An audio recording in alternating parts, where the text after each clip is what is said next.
If you're a fan of Scrabble, but also a fan of roguelikes, then I think OMG Words will be a genuinely unique and interesting premise for you. And while some people will go, it's balatro, but with Scrabble, and that is kind of how this game is set out, it certainly doesn't feel like it to me. It's like Scrabble on steroids, where the ultimate longest word isn't always your best move. In OMG Words, you're placed on a Scrabble board with various tiles, playing 7 tiles at a time, and at the very beginning of the game, all those tiles will be single letters.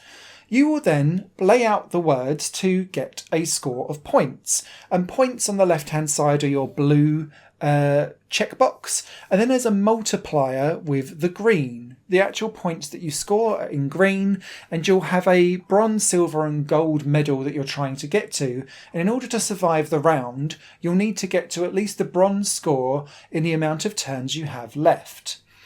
Now, what starts out as a Scrabble style game by trying to get the longest, most complicated, highest scoring word then starts to mutate and change over time, and there's several reasons why.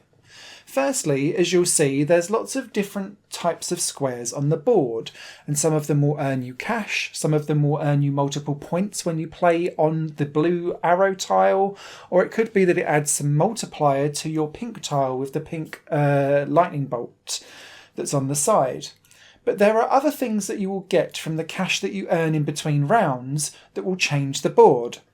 The first of those are relics, and these are up to 5 different types of relics that you can buy, at least initially, that will add some kind of change to your score. So it could be that letters A to D have twice the multiplier, or score twice the points, or it could be that if you put down a word that has 2 of the same letter in, you'll get double points for the overarching word or something like that. Or it could be that every time you lay down some new squares for new effects onto the board, it grows your multiplier.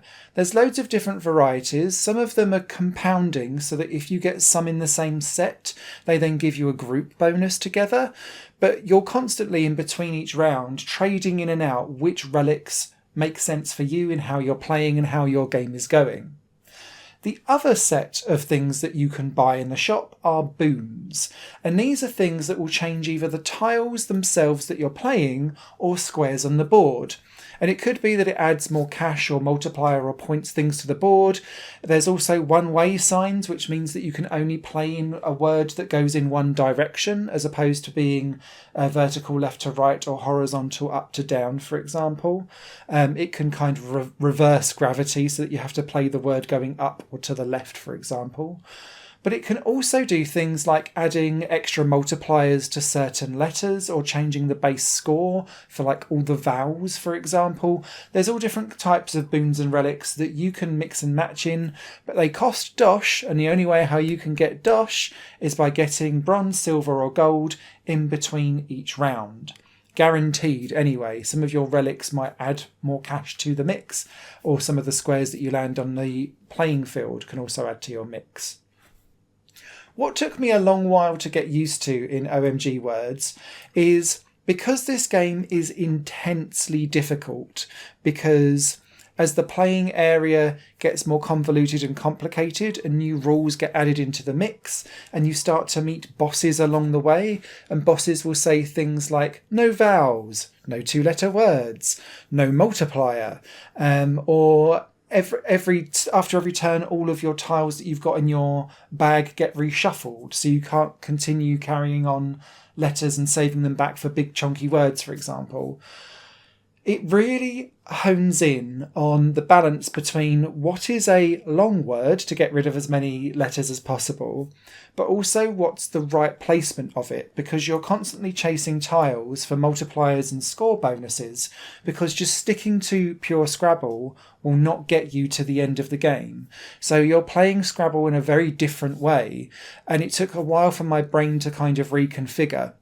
The other thing that it took me a long time to really dive into is that you're given a amount of discards to put tiles into a discard bag each round, and it's something that I would kind of be like, well, no, I can still make good letters out of, or words out of these letters. But sometimes chucking away some of those really awkward ones then allows you to have lots of a different type of word that can then move the placement of it and therefore capture more of those tiles. And so it took me a while to invest in using the discards fully, because you really need to in the later game stages to actually reach the end. Just a word on the difficulty though. This game is brutal. Only, I think it's 27% of people that have got the game have passed the initial beginner level. And then once you do that, which it took me hours to get through, you then get opened up into more modes, like every level or every round is a boss.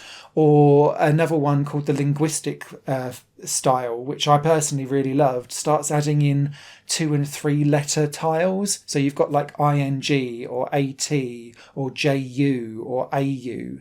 And then that forces you to really think about what types of words you use, because I could no longer rely on like a Scrabble word builder tool for me to go beyond my dictionary and kind of pull out weird and wonderful words from the fly.